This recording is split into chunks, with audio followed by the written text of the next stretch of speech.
Agora vai lá no versículo de número 32. Vai deslizando o seu dedinho aí. Versículo de número 32, a tradução que eu uso vai estar na tela para você poder comparar. E eis que diz assim a palavra do Senhor. Então Finéias, filho do sacerdote Eleazar, e os outros líderes deixaram as tribos de Ruben e Gade em Gileade e voltaram à terra de Canaã para relatar aos israelitas o que havia acontecido. Verso 33. Todos os israelitas ficaram satisfeitos, louvaram a Deus e não falaram mais em guerrear contra Ruben e Gade. Olhe para o irmão que está perto de você e diga assim: nós somos irmãos. Nós não podemos guerrear. Assente-se dando glória em nome de Jesus. Meus amados, quinta-feira é o nosso culto de ensino, é dia de a gente entender alguns contextos históricos, mas também de aplicá-los àquilo que o Espírito Santo aprouve trazer ao meu coração. O culto dessa noite, além de um culto gostoso, como eu já disse, é um culto em que Deus está manifestando a sua graça de uma forma muito linda, para nos trazer a noção e o entendimento que existe acerca da unidade. Unidade não significa estar colado um no outro. Unidade não significa não sair da casa um do outro.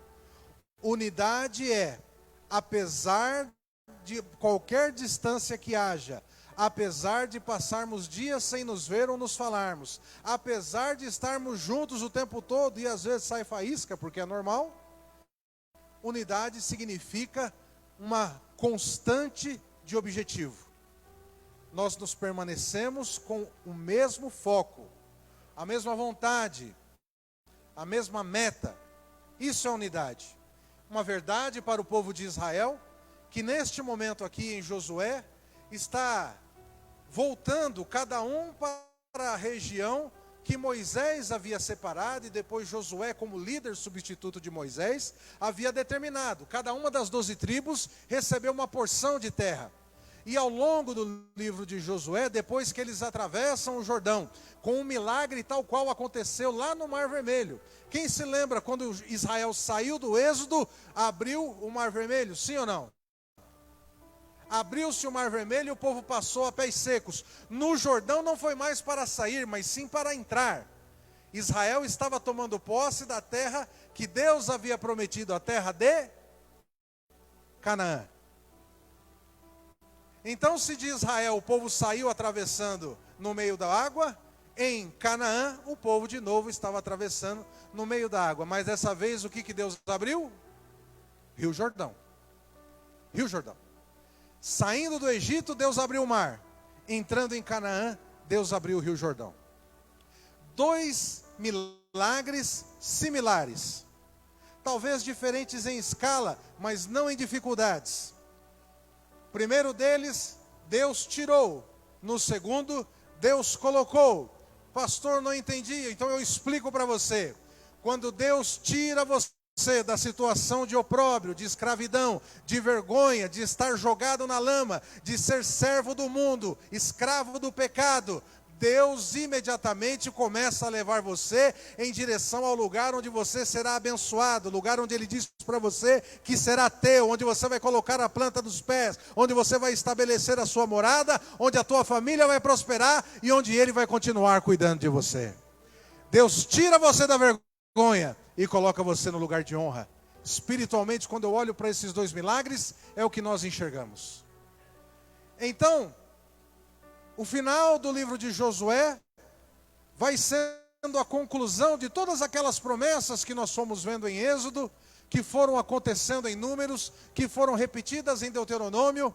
Nós vamos percebendo as famílias que foram declaradas lá em Levítico, com as demais leis que foram entregues. Josué é a consumação desta promessa. É de fato o povo tomando posse daquilo que Deus havia determinado.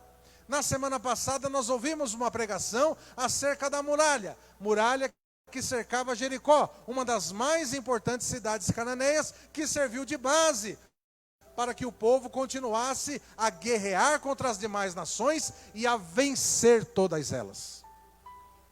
Um pouco antes aqui, nos capítulos anteriores, nós vamos ver uma relação de reis e de nações que foram vencidas pelo povo de Israel? Não, pela mão de Deus que estava guiando o povo. Nós não vencemos pela nossa força, meus irmãos. Nós não tomamos posse por causa dos nossos olhos verdes. E olha que o meu é castanho. Nós vencemos por causa de um Deus amoroso, que olhou para mim e para você, e no meio dos nossos erros, do nosso pecado, dessa carcaça podre e nojenta, Ele falou assim: tem alguma coisa ali que eu vou colocar e vai se transformar em algo bom. É o vaso de barro que você louvou aqui, que se encheu e vai se derramar sobre tudo que está ao redor. Deus usou Israel não somente para tomar posse de algo que Deus tinha prometido, mas para ensinar aquelas nações o que é viver debaixo da mão de um Deus zeloso, da mão de um Deus vivo, que não tem imagens para que se possa carregar, tropeçar e quebrar, que não pode ser feito por mãos humanas porque Ele é grande demais, que não se pode ser vilipendiado de qualquer forma porque o nome dele também não é pronunciável. Um Deus que cuida de mim e de você, cujos oceanos estão na palma da sua mão, cujo nome de cada um está gravado na palma da mão dele, cujas famílias e tudo aquilo que pertence a você, pertence porque ele te deu. E ele vai querer conta disso, porque são talentos e ele quer ver multiplicar. Israel foi colocada naquele lugar, no meio de um povo idólatra, no meio de nações perversas, no meio de gente criminosa, não para se misturar, mas para ser uma luz para dizer: se vocês querem o amor desse Deus, venham viver como a gente vive. Pastor, mas Israel não acabou tropeçando depois? Sim, é fato, ser humano. Mas o que Deus está dizendo é: olha para o plano, olha para mim. Olhar para os tropeços apenas para dizer: ah, fez isso, então eu não vou fazer. A Bíblia, meus irmãos, algumas pessoas dizem: ah, tem muitos erros na Bíblia. É verdade, está cheia de erro, os erros dos homens. E por que Deus deixou os erros dos homens aqui? Para que eu e você tenhamos um insight, um entendimento de saber: bom, se aqui está escrito que Davi cobiçou uma mulher que não era dele, eu não posso fazer isso. Se aqui está escrito que o povo se prostituiu a adorar outros deuses e abandonou a comunhão com o Deus que deu todas as coisas, eu não posso fazer isso. Se aqui está escrito que Satanás tentou a Jesus pela palavra, eu preciso sempre consultar a palavra depois do que me é pregado, para eu saber se quem está falando é de Deus ou é alguém usado pelo inimigo, torcendo o texto bíblico para me aprisionar de novo. Tudo isso está nas escrituras sagradas para que a gente aprenda a caminhar, para que a gente aprenda a se portar.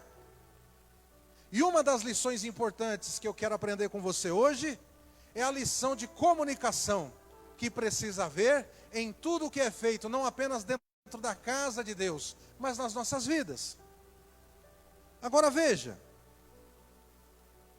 nessa situação, o que eu li para você como texto base é o final de um problema sério que estava acontecendo entre 2,5 tribos que estavam voltando para o leste do Jordão, para o seu território, Ruben, Gileade e metade da tribo de Manassés, e também o restante do povo de Israel, especialmente o pessoal que estava ali com os sacerdotes, as terras dos sacerdotes que estavam para a adoração. Qual foi o problema que aconteceu? Nessa volta, Josué conversa com essas tribos, os abençoa, diz para ele: olha, como vocês foram obedientes, a gente teve essa vitória porque Deus viu que vocês guardaram os mandamentos, Deus percebeu que vocês me aprovaram como líder, e nós conseguimos seguir contra todas as possibilidades. Foi uma vitória, irmãos, do impossível, do Deus que faz o que lhe apraz. Uma vitória garantida através daquilo, como eu já disse em algumas outras oportunidades, do que nós vemos no Salmo 133. A comunhão, a união, Deus ordena a bênção nesses lugares. E aí Josué está dizendo para esses irmãos, vá comigo ali no primeiro versículo do capítulo 22. Vamos ler aqui do versículo 1 ao versículo 9, para que você entenda o que Josué falou.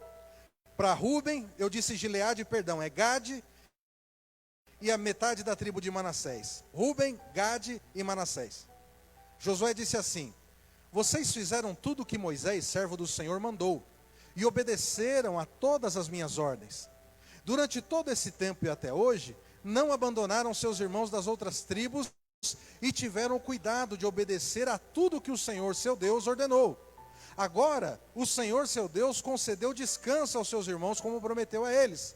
Portanto, voltem para casa, para a terra que Moisés, servo do Senhor, lhes deu como sua propriedade, do outro lado do rio Jordão.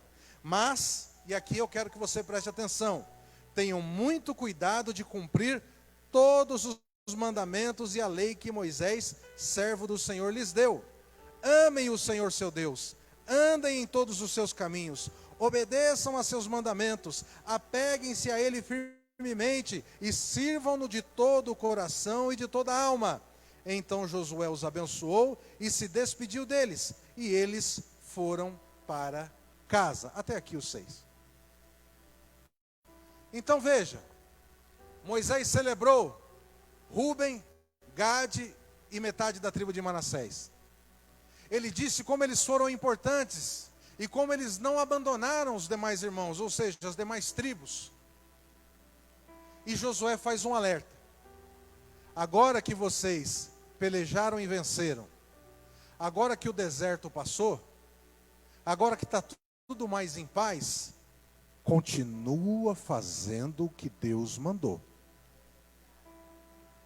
Porque após vitórias, meus irmãos, depois de uma batalha grande, a gente tende a se sentar, respirar fundo e dormir. Só que você não pode dormir muito. Você não pode ficar muito paradão. Você não pode ficar muito à mostra. Porque os inimigos caíram uma vez, mas eles vão tentar de novo tirar você daquilo que Deus te deu e afastar você da sua comunhão com o seu Deus. Além disso, nossa própria mente, pregadora de peças, cria problemas onde não existem. A gente acha muitas vezes que está fazendo uma coisa boa, uma coisa louvável, e no fundo está transgredindo, porque não teve a capacidade de perguntar: é desse jeito? É assim? Pode ser? Pode acontecer? Olha, dá para ser? Não. Sai fazendo. Não, mas a minha intenção é boa. Você sabe o ditado, né? A irmã Ana Paula contou aqui uma coisa muito interessante sobre o que Deus usou ela lá no serviço dela. Agora veja isso.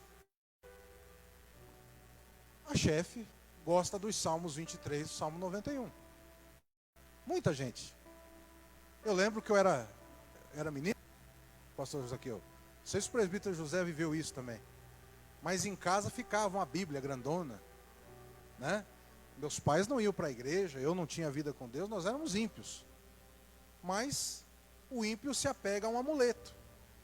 Um amuleto para muita gente, num país, né, que foi tomado e governado pelo catolicismo por muito tempo, a gente acha que a Bíblia, por si só, é um instrumento de poder.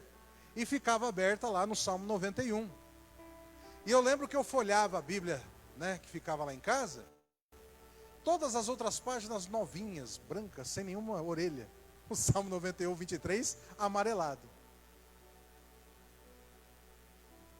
Aí a Ana Paula está lá, mas de repente Deus fala com ela: filha, hoje eu quero falar com você em outro lugar.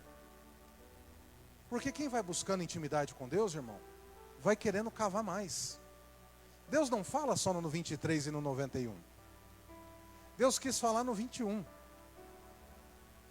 Só que a Ana Paula poderia...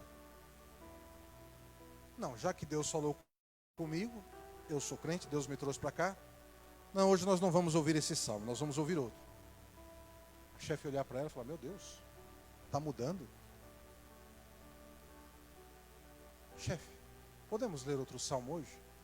Bora, vamos embora. Vamos conversar, vamos perguntar. Vamos saber o que está acontecendo. Olha o que vai se seguindo. Essas tribos entenderam que na batalha, o líder é o alicerce espiritual. Ele é aquele que se responsabiliza pelas ordens. É ele que deve ser o balizador das suas ações. E ao se afastar da batalha e ficar um pouco mais distante do líder, você não pode esquecer o que você aprendeu perto do líder. Você tem que manter. Então, se eu tenho pregado, se eu tenho falado sobre comunicação, conversa, diálogo, obediência, você não pode usar isso só aqui ou só quando está perto de mim. É nos seus momentos longe da igreja, que como lembrou aqui o presbítero, você continua sendo crente na pessoa do Senhor Jesus. Sabendo que seu chefe não é o seu líder espiritual, mas Deus colocou ele como líder lá. Os revolucionários de iPhone que tem hoje em dia, eles querem que você fique contra patrão. Não, é o proletariado e biriri bororó. A Bíblia nos ensina a honrar quem está acima de nós. A Bíblia nos ensina a fazermos as coisas para essas pessoas como se estivéssemos fazendo para Deus. Porque a diligência é cuidado. Esse é o pouco que a Bíblia fala. Está sendo fiel nele? Vou te colocar no muito. A gente leva muito isso para oferta e dízimo. A gente é fiel na terra. Esse lugar corrompido, quebrado. Nós estamos no meio de Canaã, tomada por povos horríveis. Mas nós somos a luz desse mundo. A gente tem que mostrar para eles como é que Deus quer. Olhe para quem está perto de você e diga assim: obedecer, conversar, honrar o seu guia, é o que conduz a uma jornada feliz. Ah, pastor, não entendi essa palavra aí. Vamos lá em Hebreus, capítulo 13. Dá uma olhadinha comigo lá. Culto de ensino, irmão. Você vai navegar na Bíblia, você sabe. Hebreus, capítulo de número 13.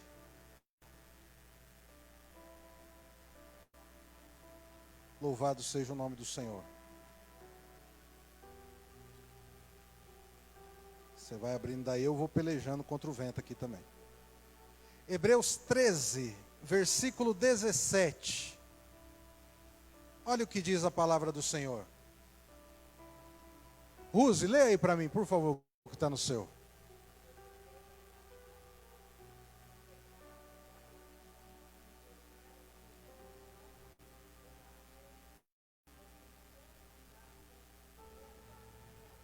Amém.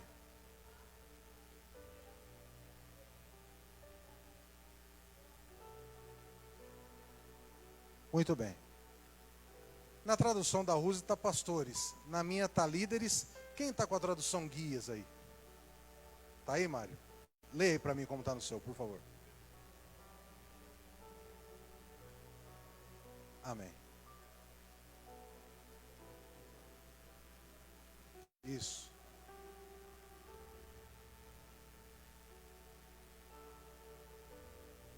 Muito bem. A palavra em grego, nesse original, significa exatamente isso, guia, líder. Foi nas traduções modernas colocado pastor, porque normalmente é o pastor que lidera o rebanho. Mas no original não está, porque o cargo pastoral, por nome, por título, não existe na Bíblia. Né? Não vou entrar aqui nessa discussão, mas muita gente luta por títulos e pergunta-se se pode ter ou não mulheres sendo ordenadas, e a minha visão é uma visão particular, mas que não é única. Muita gente partilha da minha visão.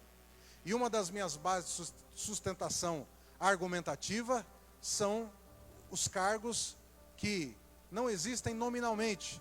Na Bíblia o que a gente encontra nominalmente é diácono, é presbítero, bispo. Isso a gente encontra. Pastor a gente não encontra. Engraçado. Mas o que eu quero chamar a sua atenção aqui? A Bíblia nos orienta a honrarmos as nossas lideranças. Quando você cumpre uma orientação pastoral, quando você aplica ela na sua vida, quando você encara ela como uma verdade dita por Deus, quando você confia plenamente no que sai do altar, tendo sempre o cuidado, como eu já ressalvei aqui, de confirmar nas Escrituras o que ele é pregado, quando você faz isso, você automaticamente está honrando o seu guia, você está honrando o seu líder, você está honrando o seu pastor. Você não está sendo, como Jesus disse, uma pessoa que constrói casas na areia. A fé vem pelo ouvir e ouvir a palavra de Deus. Sim, mas a rocha, a casa construída na rocha, Jesus disse que faz aquele que ouve e pratica. Não é só ouvir e guardar. Conhecimento só se torna conhecimento quando ele encontra ações da sua parte. Senão ele é só informação. A internet está cheia de informação. Ela é usada para me dar conhecimento. Todo o conhecimento do mundo não dá. O cérebro não tem a capacidade de pegar tudo que está lá. Mas o que é importante, o que é interessante, eu aplico, aí sim eu transformo a informação que está lá parada, sem mudar nada, e vira conhecimento, porque tem aplicação. A palavra de Deus é isso. Se eu a deixo única e exclusivamente em cima de um móvel em casa, ou se ela só serve para andar debaixo do meu braço, e ela não se torna uma aplicação prática no meu dia a dia, eu tenho muita informação, mas não tenho conhecimento nenhum. Então aquele povo vai voltando para suas terras conforme a orientação pastoral de Josué. Josué explica para eles o que eles têm que fazer. E aí no meio do caminho eles tomam uma atitude, eles querem manter a comunhão com Deus, mas talvez do jeito um pouco errado. Eles começam a construir na beira do rio um altar. E é um altar enorme, bonito, vistoso. Quando o povo que estava da região oeste, as demais tribos começam a saber disso, o pânico toma conta. O sumo sacerdote é chamado, o povo se reúne e fala, está tendo problema de novo. Já aconteceu lá com Acã, já deu um monte de problema daquela rebelião, da qual Josué era um remanescente, ele e Caleb, aqueles que se rebelaram contra Moisés, né? E aí, Finéias faz ali uma comitiva, porque o povo já queria guerrear. O povo já queria ir para cima, arrebentar com tudo. Não, vamos matar. Vamos matar porque eles estão apostatando, estão construindo um altar de novo para adorar outros deuses. Não vamos deixar isso no nosso meio, não. Essa é a chamada boas intenções, que geram más interpretações. Vamos dar uma olhadinha no versículo 10 do capítulo 22 de Josué. Josué 22, versículo 10.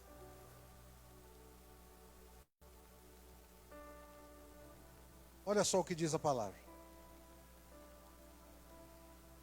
Enquanto ainda estavam em Canaã, chegaram a um lugar chamado Gelilote, perto do rio Jordão. Ali os homens de Ruben e Gade e da meia tribo de Manassés pararam e construíram um grande e imponente altar. Os outros israelitas souberam que os membros das tribos de Ruben, Gade e metade da tribo de Manassés haviam construído um altar em Gelilote, nos limites da terra de Canaã, do lado oeste do Jordão. Por isso toda a comunidade de Israel se reuniu em Siló e se preparou para guerrear contra eles. Antes, porém, enviaram à terra de Gileade uma delegação liderada por Finéias, filho do sacerdote Eleazar, para conversar com as tribos. A delegação era formada por 10 líderes de Israel, um de cada uma das 10 tribos, e todos eles eram chefes de suas famílias dentro dos clãs de Israel. Quando chegaram à terra de Gileade, disseram às tribos de Ruben e Gade, e à meia tribo de Manassés: como vocês puderam se afastar tanto do Senhor? Veja que esse povo termina uma conquista, recebe uma orientação, e de repente, de uma atitude, gera de novo um problema no meio das tribos.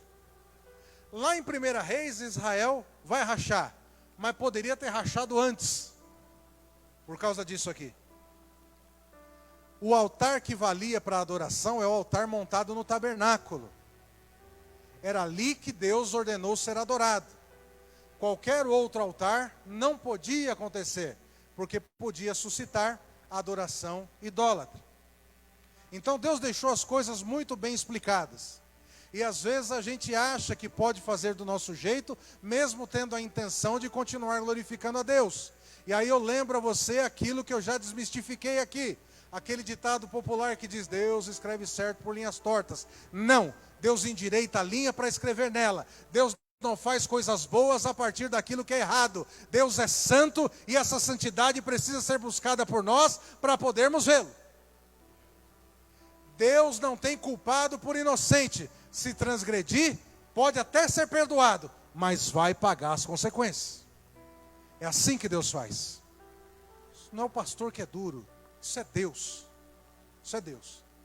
Então, o povo se organizou para guerrear, mas alguém disse, espera um pouquinho, chama os líderes aí das tribos, vamos lá conversar um pouco, vamos entender esse negócio. Talvez o bicho não seja tão feio. Foi lá Finéias, já com sangue no olho, chegou neles e falou assim, vocês estão loucos? Vocês querem arrebentar a gente de novo? Que já não basta o que aconteceu, a gente nem se recuperou direito dos outros problemas de idolatria que nós tivemos. E vocês querem enfiar a gente nesse problema de novo? Vamos dar uma olhadinha, seguindo no texto aqui, olha. Versículo 17. Não bastou o pecado do incidente em Peor? Até hoje não estamos completamente purificados dele, mesmo depois que a praga feriu todos da comunidade do Senhor. E ainda assim vocês abandonam o Senhor?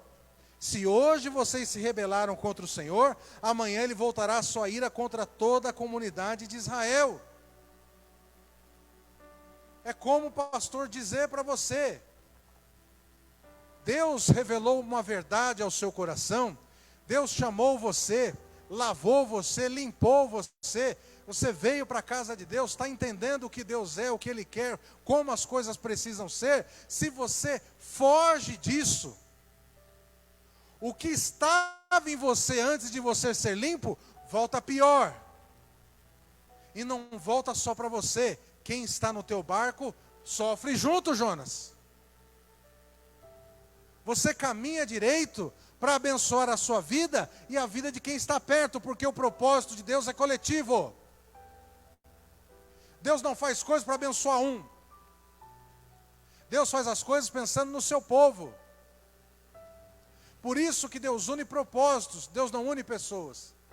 Deus junta situações onde elas ali, unidas, formam uma bênção para algo maior. Deus sempre tem um propósito em tudo que faz, até nas dificuldades que passamos. Até nisso. Seguindo no texto, versículo 19. Se a porção de terra que receberam como herança está impura, passem para o nosso lado, para a terra do Senhor, onde está o tabernáculo do Senhor, e tomem posse de um território entre nós, mas não se rebelem, não contra o Senhor, nem contra nós, construindo um altar. Aí ele vai falar mais à frente do problema que teve com Acã. Mais à frente eu vou pregar a respeito do que Acã fez. Acã, perdão.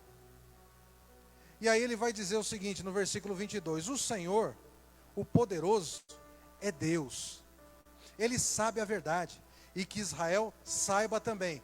Quem que está falando isso, pastor? As tribos agora estão se justificando. Agora, depois de todo o problema, depois de todo o salseiro, depois de todo o forfé, eles começaram a se explicar. Será que não podia ter ido um pouco antes e falado assim, gente, é o seguinte, nós estamos com medo que se a gente fica muito longe, quando os nossos descendentes vierem, vocês já não se lembrem mais e não permita que eles venham adorar no tabernáculo. Não permita que eles participem das festas. Considere-os exclusos. Então a gente está criando esse altar aqui, não é para ficar adorando, não é para competir, é um memorial. Lembra quando eu falei que Jacó erigiu pedras para dizer aqui Deus me visitou? E chamou o nome daquele lugar de Betel? Mesma coisa os homens de Gade, de Ruben e de Manassés estavam fazendo aqui. É um memorial, é para eles olharem da terra deles, que estaria mais próxima, e ensinassem para os filhos: nós adoramos ao Deus verdadeiro. Nós servimos a um único Deus, que nos tirou como um forte do Egito, prometeu uma terra que emana leite e mel, e esta terra onde nós estamos pisando.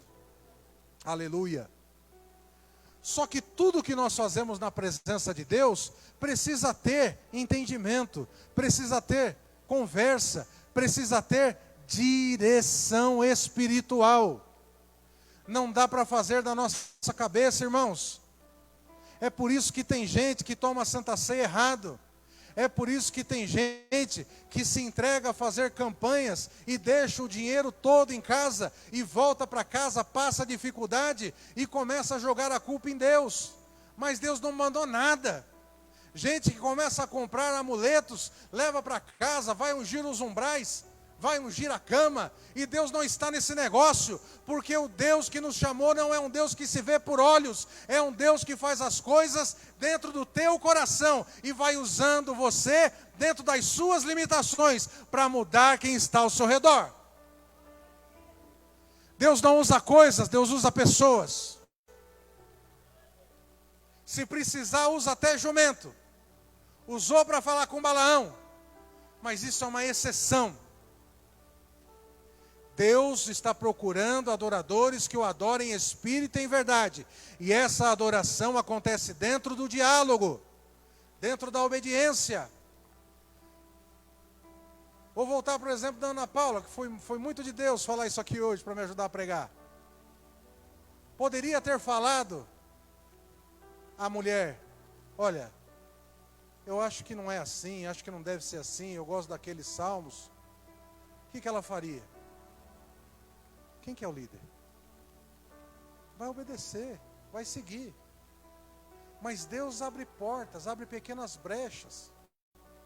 Vocês se lembram da serva de Naamã? Naamã era um estrangeiro, era um general de um exército estrangeiro, não tinha nada a ver com Israel. Mas na casa dele vivia uma serva, uma adolescente, vinda em cativeiro e que ficou lá servindo. Na primeira brecha, a primeira oportunidade que ela teve, ela não ficou pilhando, ela não ficou forçando, mas quando Deus mostrou uma porta, falou: pode falar, olha, o senhor está com esse problema aí? Se o senhor estivesse em Israel, tem profeta lá. Por causa da oportunidade e da perspicácia da menina, Naamã se convenceu e falou assim: eu vou lá ver. Entende porque eu disse aqui no começo, quando você fala da sua igreja e alguém disser: não, é igual, é tudo igual, não briga, diz: vai lá e vê.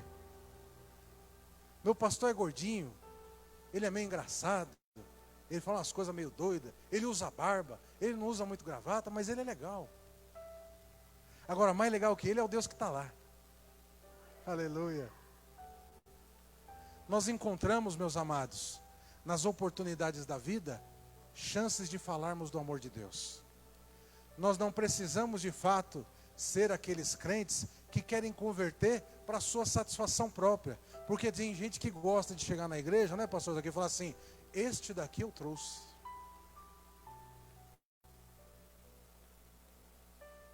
O mérito não é seu não, filhão. Quero dizer para você que se você prega o evangelho por aí, glória a Deus, se é inútil o que você está fazendo, que foi mandado. Eu aqui pregando para você nessa noite, sou um servo inútil, porque Deus mandou eu fazer isso. Eu não surpreendo a Deus em nada. Eu estou fazendo aquilo que é ordenança. Ai de mim se eu não fizer. Então nós pregamos o evangelho, falamos do amor de Jesus, e vamos através da sabedoria que Ele nos dá, falando do amor dEle. Jesus dá uma orientação aos apóstolos, dizendo: olha, nos últimos tempos, o presbítero Mário falou um pouquinho aqui dessa parte escatológica. Nos últimos tempos vocês vão encontrar problemas, dificuldades. E Jesus tem uma parte que ele diz assim: olha, vocês vão ser levados diante de líderes. Não fica preocupado com o que vocês vão falar, porque eu darei o que vocês vão falar. O Espírito Santo vai ensinar, a sabedoria do céu vai encher a boca. Na oportunidade que vier, você só precisa ter a chance, e Deus vai te mostrar. É o que Deus fez com a Ana Paula. Olhou inclusive a oportunidade de orar, poderia ter chamado a pastora? Poderia. Mas falou: peraí, meu líder está ensinando, minha líder está ensinando. Eles já mostraram como é que tem que ser. Chefe, quer que eu ore? Quero, vou orar. Autoridade, ousadia. Deus chamou você para isso. Deus deu espírito de ousadia a vocês. Eu estou aqui nessa igreja, lutando e pagando um preço para criar discípulos. Eu não sou o pastor babá. O que é isso? Nome filhinho do coração, não tenha medo do bicho papão. Lembra do desenho do Pica-Pau? Lembra disso aí, presbítero? Não é. O pastor, ele dá o alimento, ele nutre, ele mostra: aqui eu aprisco, essas são as veredas, escureceu, volta, está com fome, volta, tem problema, fica aqui, mas sai para pastar. O aprisco de Jesus é assim. Ele nos instrui para nós irmos para o mundo. Eu expliquei para você o que significa a palavra igreja. Vem do grego eclesia. É uma assembleia que é levada para fora. Ela vai e traz para juntar-se em adoração. Mas ela não está restrita a essas quatro paredes. Elas são comunidades que vão se reunindo e vão aumentando para a glória do nome do Senhor. Nós precisamos ter clareza no que nós falamos, para que nós não façamos boas intenções serem mal interpretadas. Provérbios, capítulo de número 15, verso 1.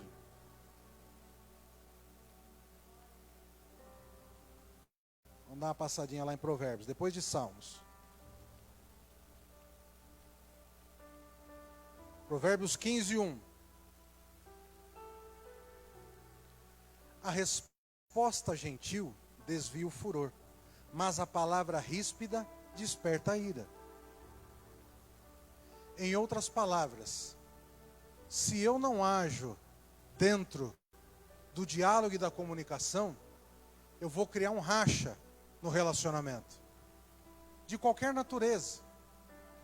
Se eu não tenho a capacidade de me comunicar, de perguntar, ou de falar antes de fazer, lá na frente eu vou estourar, ou alguém vai estourar comigo.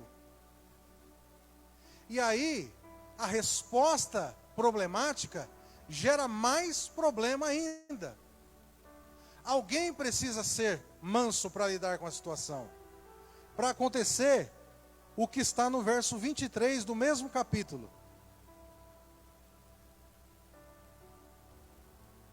Du, lê para mim aí o verso 23 do capítulo 15, por favor.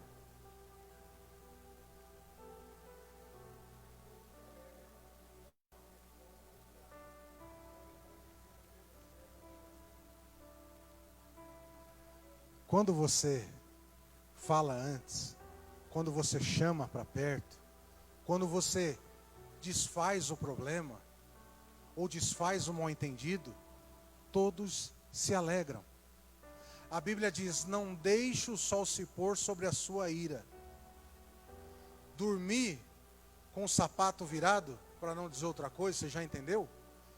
É caminho para o inferno. Todas as vezes que eu fui para minha casa, ou que eu me afastei de alguém, porque eu não quis esclarecer, porque eu não quis perguntar, ou eu não quis atender ao pedido da pessoa, horas, fala para mim o que é, a braveza, qualquer coisa, me tirou esse momento, o problema ficou maior lá na frente. Porque a dificuldade da falta de diálogo é que o problema que era pequeno, por causa da nossa mente, ele começa a virar uma bola de neve. Ele vai rolando dentro da cabeça e vai aumentando. as suas dúvidas vão gerando raiva dentro de você. A pessoa não fez nada, só não falou. Só que o fato dela não ter falado permitiu a você, ao não esclarecer, que aquilo fosse aumentando. Quando vocês se encontram para falar, bum! Bomba atômica. Explosão nuclear. E aí é onde muitas vezes acontece até as vias de fato. Por quê? Porque não parou para passar por cima do ego e dizer assim, peraí, vamos sentar aqui. Deixa eu explicar para você o que eu fiz. Deixa eu contar para você o que eu quero fazer. Olha, eu te chamei aqui por causa disso. Eu não falei antes, me perdoa, eu estava errado mesmo. Mas estou falando agora. Vamos botar uma pedra em cima. Vamos zerar isso aqui.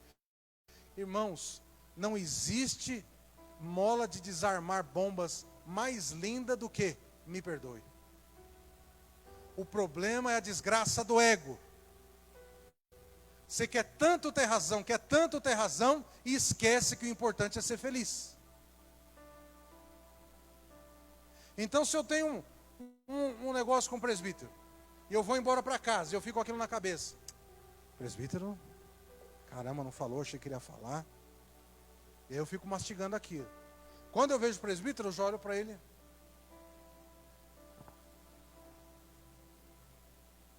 Espírito armado.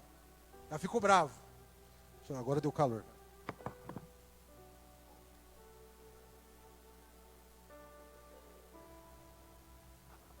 Aí, presbítero, o senhor deixou bravo.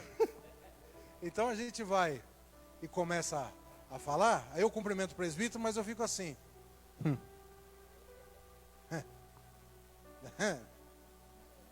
Na ponta. Agora por quê? Porque não conversou. Irmãos, entenda uma coisa. Deixa eu falar um negócio para você. Já dormi muitas vezes, nos meus primeiros 15 anos de casado, dormi muitas vezes no sofá. Porque eu fui burro. Porque eu poderia muito bem ter ido lá na minha esposa, feito um carinho nela e falado assim, amor, eu falei tanta besteira, você perdoa eu. Aí ela já abraça, dá um beijinho, pronto, ganhei minha cama de novo. Fiquei dormindo naquele sofá, e o meu sofá antigamente não era igual o que eu tenho em casa hoje, que já está ficando mais ou menos. Mas era um sofá, foi o primeiro que nós tivemos e ficou em casa por muitos anos, né? Sofá ruim de dormir. Eu deitava nele e a cabeça ficava assim, ó. Ô miséria. E acordar de manhã, não tinha o pastor Zaqueu para fazer a massagem, ia segurar no ônibus todo torto. Era terrível. Por quê? A gente não conversa. A gente se entusiasma com o nosso nervoso e a gente fala, principalmente se tem razão. Aí que você não quer descer do pedestal mesmo. Você tem razão, você fala, não, eu não volto atrás, eu estou certo. Eu tenho razão no que eu estou falando. Bobo é você. Jesus falou assim, ó, se te obrigam a andar 1 milha, anda 2. Estão te pedindo a capa? Tó. Leva a camisa também, leva o sapato.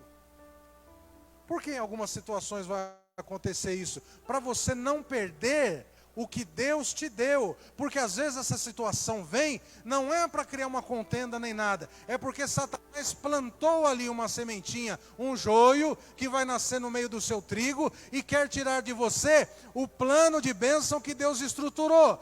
Aí você blasfema, você murmura, você ataca. Se você estava sendo oprimido por alguma coisa e seria abençoado por causa dela, a bênção saiu de você e vai para quem você humilhou. Por isso a mansidão é importante, por isso calar é importante, por isso todo mundo se alegra quando a palavra certa é dita na hora certa. Se os homens de Ruben, Gade, da metade da tribo de Manassés, tivessem naquela hora com Josué dizendo, beleza Josué, nós estamos voltando, mas nós vamos construir um memorial lá, tá? Então não se espanta não. Oh, beleza, está tudo certo, falou, fechou, acabou. Mas gerou esse problema. Olha para quem está perto de você e diga assim para ele, antes de julgar, busque entender.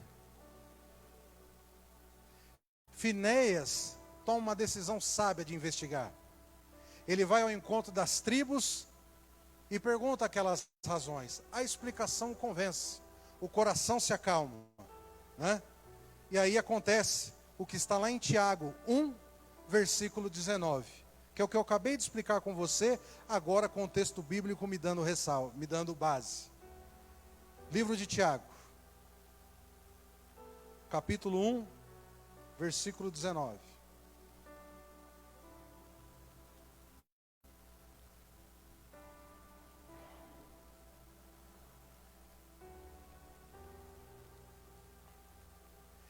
Entendam isto, meus amados irmãos. Estejam todos prontos para, e não se apressem em falar, nem em irar. Você tem quantos ouvidos? Quantas bocas?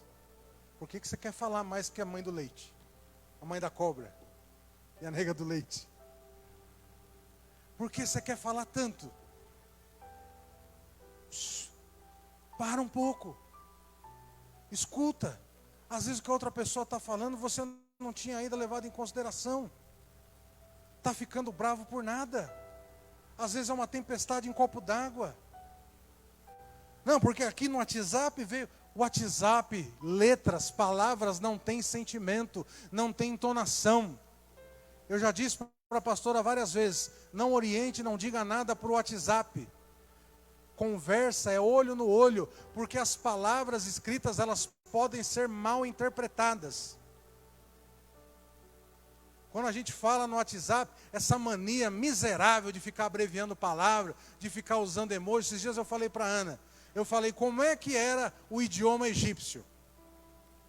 Ah, eram os hieróglifos. Pois é, o que são os hieróglifos? Alguém já viu num filme, aquelas paredes das pirâmides? O que são? Aquilo lá é o idioma que eles usavam. O que parece aquilo? Emoji, figurinha. O que nós estamos fazendo hoje? Nós estamos evoluindo, pastor. Nós não usamos mais palavras, a gente está usando figurinha para se comunicar. Eu não sou contra, não. Eu não vou fazer igual um pastor que eu vi, me mandaram um vídeo lá, o cara falando que o dorama, o coraçãozinho de dorama, gente, pelo amor de Deus. Dorama, dirama, daruma, sei lá como é que é o nome daquilo, é igual novela. Tem coisa que presta, tem coisa que é lixo. O que você vai fazer? Examine-se, pois. Ó. Não sou eu que tenho que dizer para você que você vai assistir ou não. Eu gravei, na época que eu trabalhava com música, eu fui backing vocal durante algum tempo. E eu gravei alguns CDs de algumas pessoas. E algumas de uma determinada igreja, não vou dizer qual é, por uma questão de ética. Mas o líder dessa igreja pregava que as pessoas não podiam ter TV em casa. Só podia ouvir rádio e o programa dele. Aí, conhecendo a família dessa pessoa, eu descubro que a vida inteira ele teve, não uma, mas 3 TVs na casa dele. É duro a régua para os outros. Hoje eu respondi, eu coloquei uma caixinha de perguntas no meu Instagram e alguém me perguntou o que eu prefiro, ministério pastoral ou cantar. Eu falei, as duas coisas me chamam a atenção, embora do pastoreio eu tenha fugido muito. Mas uma coisa que há em comum entre o ministério do cantor, ou do músico, e o ministério pastoral, ou do obreiro. Você precisa viver do que sai da sua boca. A regra não pode valer só para quem está na nave. Ou você vive pelo exemplo, porque quem te chamou deu. Quem chamou deu exemplo, e dá. Ou você dá exemplo, ou vai fazer outra coisa. Mas para a obra não serve. Eu não posso ser um hipócrita. O que é hipócrita? Eu gosto muito de etimologia. Etimologia fala da raiz das palavras, o surgimento delas. A palavra hipócrita é uma palavra de origem grega que no seu original era o que era usado para determinar o ofício de ator. Eles eram chamados de hipócritas. Por isso usavam... Você já viu que o símbolo do teatro são 2 máscaras? Uma triste, uma feliz? Por quê? Porque na época eles atuavam colocando a máscara. Por quê? Eles faziam de conta algo que eles não eram. Por isso hipócrita. Ele parecia o que ele não era. O ofício do ator. Mais à frente, deu-se a conotação pejorativa para chamar alguém que vive o que não é de hipócrita. Então nós não podemos ser hipócritas, nós temos que viver o que a gente prega. E a gente tem que pregar o que a gente vive. Tem muita gente que conta a história da carochinha e está fazendo outra coisa. Deixando o jugo sobre a igreja.